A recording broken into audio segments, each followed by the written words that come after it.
Hello and welcome to BBC World News. In the past hour, the British Chancellor Rishi Sunak has announced that the G7 group of leading economies have reached what he called an historic agreement to reform the global tax system. The deal includes a global minimum corporation tax of at least 15% and aims to ensure global multinational companies, including big tech giants, will pay what Mr Sunak described as the right tax in the right places.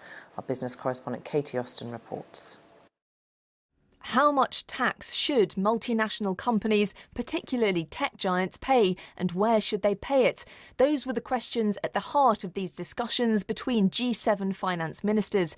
Today, a consensus to back a global minimum rate of at least 15%. I'm delighted to announce that today, after years of discussion, G7 finance ministers have reached a historic agreement to reform the global tax system, to make it fit for the global digital age, but crucially to make sure that it's fair, so that the right companies pay the right tax in the right places.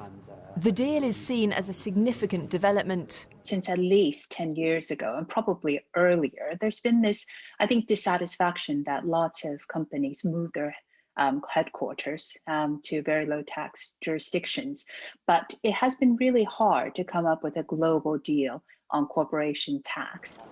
Some countries, including the UK, have already introduced their own digital services tax. There had been pressure from the US to drop them quickly as part of this deal. Asked if the UK would now do that, the Chancellor said the measure had always been intended as a temporary one. This is the first step, G7 agreement. We've got to move to the G20 and then beyond. But obviously the intention would be once there is a global multilateral solution in place, then the need for those DSTs falls away.